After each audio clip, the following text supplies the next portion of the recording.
할렐루야. 오늘 나눌 말씀의 제목은 통로 베드로입니다. 통로 베드로. 오늘 본문에 두 명이 나옵니다. 한 사람의 이름은 애니야라는 이름. 또 한 사람은 다비다라고도 하고 도르가라고도 하는 또 한 사람이 나옵니다. 이 두 사람에게 공통점이 있고 또 차이점이 있습니다. 먼저 차이점을 좀 보겠습니다. 이 애니야가 누구인가 32절에 보니까 이 베드로는 루다에 사는 성도들을 보러 갔습니다.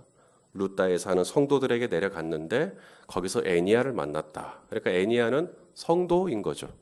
애니야는 예수 그리스도를 믿는 성도인 겁니다. 다비다는 어떨까요? 36절에 보니까 요바에 다비다라 하는 여제자가 있습니다. 성도하고 제자하고 뭐 다른가? 저는 별 차이 없다고 봅니다. 그런데 이제 번역상에 약간의 같은 표현을 중복하지 않도록 하기 위해서 여제자, 성도 뭐 같은 말이라고 봅니다. 하지만 굳이 차이점을 찾으라면 뭐 이런 데서부터 차이점을 찾을 수도 있겠죠. 애니야는 중풍으로 몇 년째?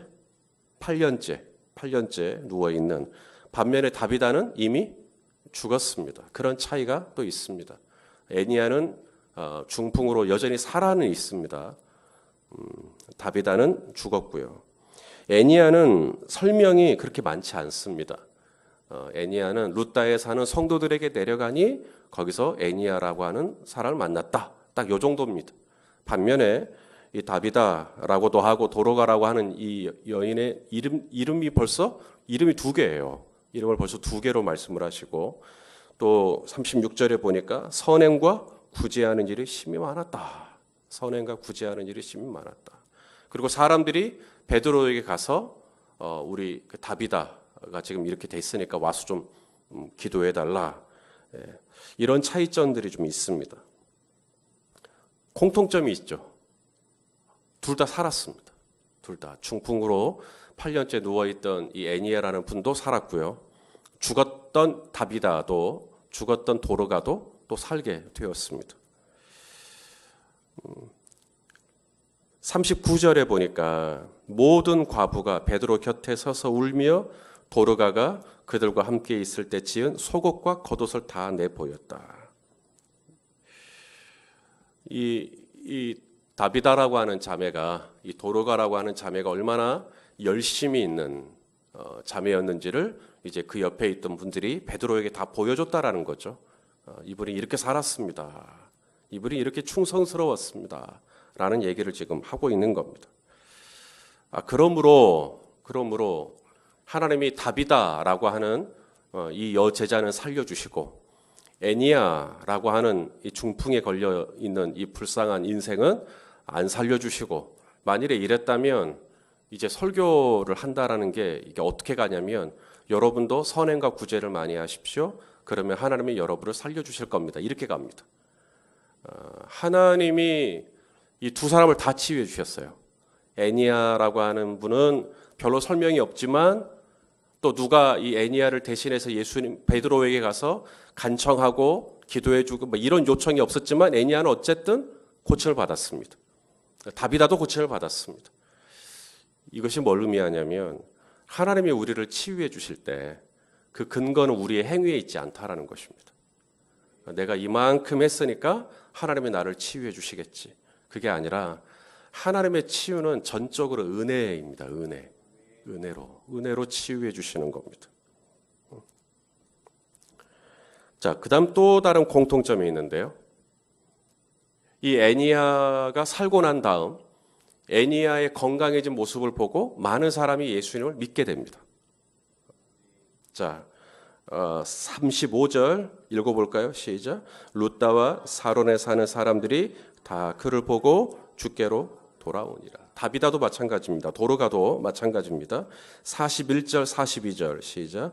베드로가 손을 내밀어 일으키고 성도들과 과부들을 불러들여 그가 살아난 것을 보이니 온 요파 사람이 알고 많은 사람이 주를 믿더라. 아멘. 이런 공통점이죠. 이것은 둘 다 살게 됐고, 또 살게 된 곳으로 말미암아 많은 사람이 예수님을 믿게 되었다. 믿음은 들음에서 납니다. 들음은 그리스도의 말씀이죠. 그런데 성도 여러분, 듣기만 하시면 안 됩니다. 체험도 하셔야 됩니다. 체험도 분명히 필요합니다. 듣기는 되게 많이 들었는데 나는 체험이 한 번도 없는 거예요. 마태복음 12장 28절 말씀을 한번 좀 볼까요? 마태복음 12장 28절 시작. 그러나 내가 하나님의 성령을 힘입어 귀신을 쫓아내는 것이면 하나님의 나라가 이미 너희에게 임하였느니라. 예수님이 이 땅에 오신 것은 우리에게 하나님의 나라, 회개하라, 하나님의 나라가 가까이 왔다. 하나님의 나라를 우리에게 보여주기 위함이거든요. 하나님의 나라를 보여주시기 위해서 예수님이 하신 사역이 바로 죽기 사역입니다. 귀신을 쫓아내시는 거예요. 그래서 하나님의 나라에는 귀신이 발붙일 곳이 없는 거죠. 그래서 하나님의 능력, 하나님 나라의 영광을 보여주기 위해서 귀신을 쫓아내시는 것입니다. 고린도전서 4장 20절 하나님의 나라는 말에 있지 않고 어디에 있다 그래요? 능력이 있다 그러거든. 능력. 물론 우리는 말이 필요합니다. 메시지가 필요해요. 그러나 능력도 경험하셔야 됩니다. 하나님의 나라가 임하는 능력, 하나님의 치유가 임하는 능력, 하나님의 자유케 하심을 경험하는 이런 체험도 우리의 믿음 생활에 굉장히 중요한 부분을 차지하기도 합니다. 물론 귀가 열려 있어서 모든 말씀을 내가 아멘하고 받아들이는 것도 참 좋습니다만은 체험이 좀 있으셔야 돼요. 하나님의 나라는 말에 있지 않고 어디에 있다고요? 능력이요. 능력을 경험해 보셔야죠. 마귀가 왔다가 쫓겨나가는 능력, 병든 자가 나음을 입는 능력. 그래서 성령이 임할 때 기사와 표적이 나타나죠. 매번 예배를 위해서 중보할 때마다 기도하는 게 뭐냐면 하나님 오늘 이 예배 가운데 기사와 표적이 나타나게 하여 주시옵소서. 세상에서는 설명 불가능한 일인데 오늘 예배하다가 놀라운 고침도 받고 하나님의 나라가 임하는 것을 경험하게 하여 주시옵소서. 마귀에게 눌려가지고 완전히 이 마음이 피폐되어 있는, 마귀에게 눌려가지고 마음이 많이 우울해 있는, 그냥 시커매져 있는 그런 심령이라 할지라도 오늘 예배를 드리다가 주님이 주시는 자유를, 주님이 주시는 해방을 경험할 수 있게 해달라고. 그래서 하나님의 나라가 임하는 것을 실제적으로 체험할 수 있게 해달라고 기도합니다. 그래서 예배가 끝나고 점심 먹으러 갈 때 한 권사님을 만납니다. 권사님이 그러는 거예요. 목사님, 오늘 예배 드리기 전에 정말 허리가 끊어질 듯 아팠는데 오늘 찬양하다가 하나님이 제 이 허리를 붙잡아 주셨어요. 이런 얘기를 가끔씩 듣습니다. 머리가 너무너무 아파서 편두통이 있어가지고 몇십 년째 계속해서 두통약을 먹지 않으면 안 됐던 분이셨는데 그분도 예배를 드리다가 하나님이 치유해 주셨다고. 그 치유가 될 것 같은 분에게 얼른 가서 제가 안수를 해주면 얼마나 좋았겠습니까? 근데 제가 그걸 알아볼 수 있는 능력이 없어요. 그냥 저는 하나님께 기도할 뿐인데 하나님의 은혜로 우리 성도님들이 그렇게 기사와 표적을 경험한다는 것 참 괜찮은 겁니다. 좋은 겁니다. 사모할 만한 은혜입니다. 자, 그렇다면 베드로는 어떻게 이런 치유의 통로로 쓰임받을 수 있었을까? 자, 그걸 좀 보겠습니다. 베드로가 치유의 통로로 쓰임받을 수 있었던 것. 자, 34절. 애니야에게 이렇게 베드로가 이야기를 합니다. 34절 읽어볼까요? 시작. 베드로가 이르되 애니야야, 예수 그리스도께서 너를 낫게 하시니 일어나 내 자리를 정돈하라 한데 곧 일어나니. 자, 누가 낫게 하신다고요? 내가 너를 치유하기를 원한다라고 말하지 않고 지금 베드로는 애니야에게 누가 지금 너를 낫게 하기를 원한다는 거예요. 예수 그리스도가 지금 너를 치유해 주기를 원한다. 그러니까 베드로가 어떻게 쓰임 받았냐고요? 베드로는 지금 예수님이 이 사람을 낫게 하시기를 원하는지 원하지 않는지를 예민하게 분별하는 겁니다. 주님이 이 중풍을 낫게 하지 원치 않을 수도 있잖아요. 그 사람에게 중풍이 있는 건 그에게 은혜다. 이미 그 사람의 은혜가 족하다. 그냥 그 중풍 그대로 있도록 해라 라고 할 수도 있거든요. 그런데 베드로는 분별을 해보는 겁니다. 8년 동안 누워 있었지만 하나님이 오늘 이 애니야라는 분을 치유하기를 원하시는구나. 그래서 선포합니다. 예수 그리스도가 오늘 당신을 낫게 하기를 원한다. 원하시니 일어나십시오. 일어나십시오. 그러니까 곧 일어나게 되었다는 것입니다. 주님의 뜻입니다. 그냥 불쌍해서 한 게 아니고요. 주님이 지금 이분을 치유하기를 원하시는구나. 이걸 아는 겁니다. 사도 바울이 이 마게도냐 사람 환상을 보고 유럽으로 가죠. 그리고 빌립보라고 하는 곳으로 가게 됩니다. 이 빌립보에 갔을 때 거기서 귀신 들려서 사람들 점을 치는 여종을 만나게 됩니다. 이 귀신 들린 여종이 바울 전도단 일행을 보고 이제 뒤에 쫓아다니면서 이제 바울과 그의 일행을 향하여서 막 큰 소리로 이제 뭐라 하는 거예요. 자, 우리 사도행전 16장을 좀 봐볼까요? 사도행전 지금 우리가 19장을 보고 있는데 16장 봅시다. 16장 16절 뭐라고 돼 있어요? 우리가 기도하는 곳에 가다가 점치는 귀신 들린 여종 하나를 만나니 이렇게 돼 있죠. 17절에 그 귀신 들린 여종이 어떻게 했다는 거예요? 그가 바울과 우리를 따라와 소리질러 이르되 이 사람들은 지극히 높은 하나님의 종으로서 구원의 길을 너희에게 전하는 자다. 이렇게 얘기를 했다는 거예요. 18절에 보니까 뭐라고 돼 있어요? 이같이 여러 날을 하는지라. 계속 바울과 그의 일행을 쫓아다니면서 맨날 소리 지르면서, 그죠? 소리 지르면서 아무리 그 내용이 좋은 내용이라 할지라도 계속 소리를 지르면서 이 사람은 하나님의 종이다. 이 사람은 하나님의 종이다. 이같이 며칠을 했다고요? 여러 날을 했습니다. 그러니까 바울은 이 귀신 들린 여종을 딱 보자마자 그 귀신을 제압하고 귀신을 쫓아낸 것이 아니었습니다. 여러 날을 했다라는 말은 베드로는 지금 이 귀신이 계속 쫓아다니면서 자기에게 소리 지르고 막 이랬던 것을 계속 참은 거죠. 왜 참았을까요? 그리스도께서 무엇을 원하시는지를 알기 위해서. 주님이 뭘 원하시는지. 지금 이 귀신들의 여종을 고치시기를 원하시는구나. 이걸 알아야죠. 정확하게. 복음서에 보니까 예수님이 이제 새벽에 일어나서 한적한 곳에 가서 기도하십니다. 이른 아침부터 사람들이 예수님께 우르르 몰려들죠. 그때 예수님이 하신 말씀이 있습니다. 누가복음 4장 42절 43절 한번 보겠습니다. 누가복음 4장 42절 43절. 자, 시작. 날이 밝음에 예수께서 나오사 한적한 곳에 가시니 무리가 찾다가 만나서 자기들에게서 떠나시지 못하게 만류하려 하매. 왜 예수님을 만류했을까요? 자기도 고쳐주라는 거예요. 자기도 나음을 입고 싶다는 거죠. 예수께서 이르시되 뭐라 그래요? 내가 다른 동네에서도 하나님 나라 복음을 전하여야 하리니 나는 이 일을 위해 보내심을 받았노라. 그러니까 이른 아침부터 예수님의 치유를 기대하고 왔던 사람들의 간구를 예수님은 뿌리친 겁니다. 그분들도 아프죠. 그분들도 지금 몸이 불편하잖아요.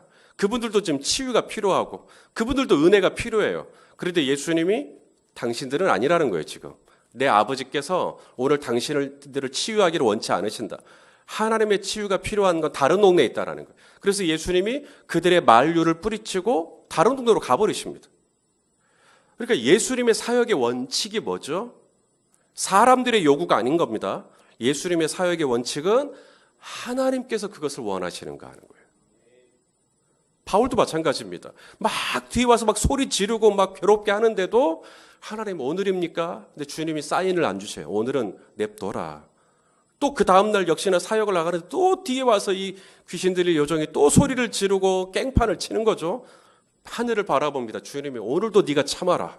오늘도 참아라. 애니야라고 하는 이분이 8년 동안 중풍으로 누워 있었어요. 주님 이때입니까? 오늘입니까? 주님이 사인을 주십니다. 오늘이다. 내가 오늘 이 사람을 치유하기를 원한다. 그래서 형제에게 선포합니다.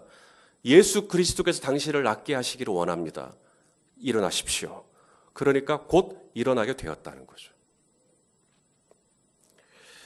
요한복음 5장 19절 말씀. 요한복음 5장 19절. 예수님의 사역의 원칙입니다. 읽어보죠. 시작. 그러므로 예수께서 그들에게 이르시되 내가 진실로 진실로 너희에게 이르노니 아들이 아버지께서 하시는 일을 보지 않고는 아무것도 스스로 할 수 없나니 아버지께서 행하시는 그걸 보고 난 다음에 그 다음에 움직이십니다. 그래서 아버지께서 원하시느냐 아버지께서 원치 않느냐가 우선순위인 거예요. 그래서 아버지께서 오늘 이분들을 치유하기를 원하시는구나. 그럼 그 마을에 남아서 예수님은 치유 사역을 계속 하십니다. 근데 아버지께서 뭐라고 말씀하시냐면 오늘은 장덕동 말고 신가동으로 가거라. 네, 알겠습니다. 신가동으로 가겠습니다.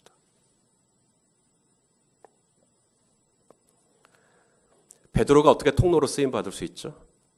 이것이 지금 주님이 원하시는 아버지 하나님께서 원하시는 것이 뭐냐? 이것을 분별하는, 이것을 아주 예민하게 분별하는. 그러니까 통로로 쓰임 받는 거예요. 그다음 두 번째가 있는데 이 다비다라고 하는 이 자매를 어떻게 살렸나 이렇게 보니까 기도를 합니다. 자, 9장 40절. 자, 40절 읽어보죠. 시작. 베드로가 사람을 다 내보내고 무릎을 꿇고 기도하고 돌이켜 시체를 향하여 이르되 다비다야 일어나라 하니 그가 눈을 떠 베드로를 보고 일어나 앉는지라. 자, 우리가 이렇게 일상생활을 하다가 뭔가 기도할 게 떠오르면 즉시로 눈을 감고 기도하실 겁니다. 그런데 이 눈을 감고 기도하는 것으로는 양이 안 차는 거예요. 그 문제는. 그래서 무릎을 탁 꿇습니다. 그것이 심지어 주방이라 할지라도 그냥 갑자기 무릎을 탁 꿇고. 제가 아는 지금은 목사님입니다만 어머님이 여수에서 목회하시는 분이신데 제가 한번 이제 그 목사님하고 친하니까 놀러를 갔는데 저녁에 갑자기 설거지 하시다가 무릎을 턱 꿇고 기도를 하시는 거예요. 그 모습을 보고 제가 깜짝 놀랐어요. 설거지를 하시다가 뭐가 왔던 거죠. 그리고는 그냥 다 내려놓고 그 자리에 앉아서 무릎을 꿇고 기도하시더라고요. 무릎을 꿇고 기도했다. 어떻게 그럴 수 있죠? 간절하기 때문입니다.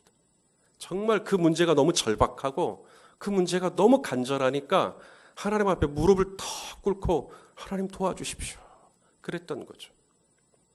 자, 기도의 응답의 원칙입니다. 첫째는 하나님의 뜻대로 구하는 겁니다. 내 아버지께서 하시는 것을 보고 나서 내가 한다. 하나님이 원하시는 뜻이 뭐냐? 요한일서 5장 14절이에요. 요한일서 5장 14절. 그를 향하여 우리가 가진 바 담대함이 이것이니 그다음 뭐라고 되어 있어요? 그의 뜻대로 무엇을 구하면 들으심이라. 뜻대로 구해야 돼요. 뜻대로. 예수 그리스도께서 지금 이 애니아라는 분을 낫게 하시기를 원하시는지, 이 도르가라고 하는 자매를 살리시기를 원하시는지, 그 하나님의 뜻하고 일치된 간구를 할 때 하나님이 그걸 들어주셔요. 응답의 원칙입니다. 그다음 또 하나가 있다면 믿음입니다. 믿음.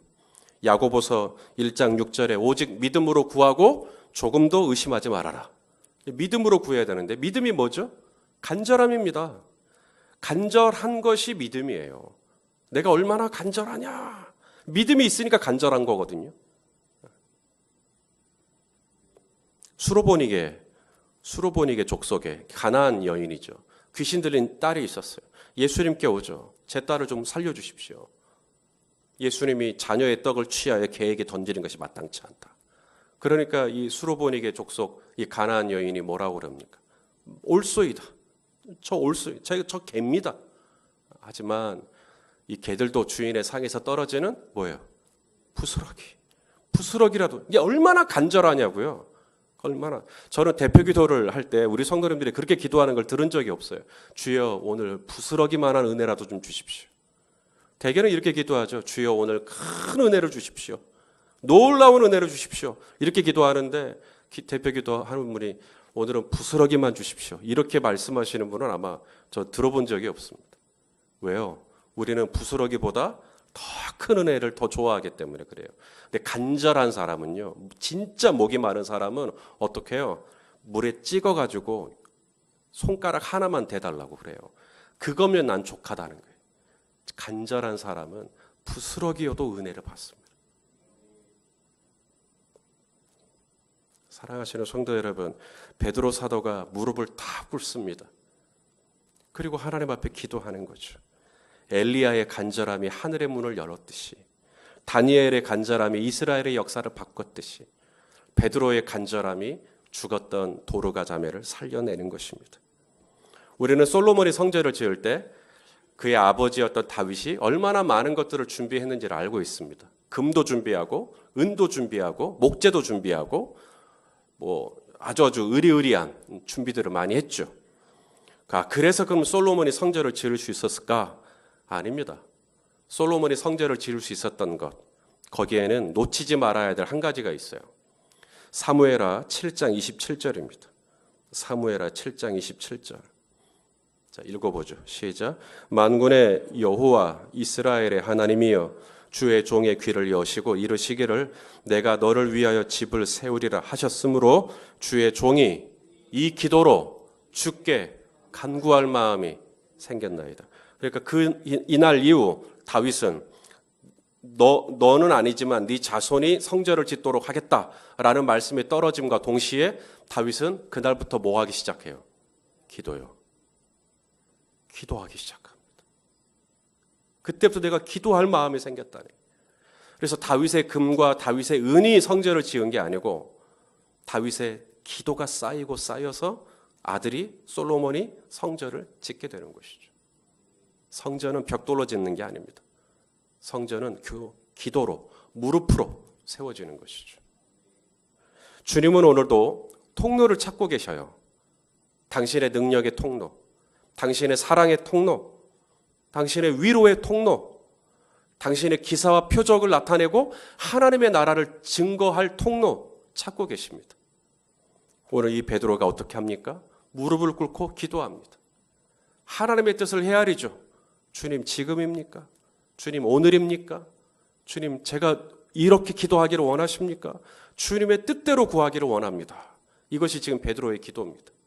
그리고 또 하나는 간절한 마음으로 기도하는 겁니다. 간절한 마음. 오늘 이 아침에도 우리 안에 이런 믿음의 간구 있게 되시기를 예수님의 이름으로 축원합니다.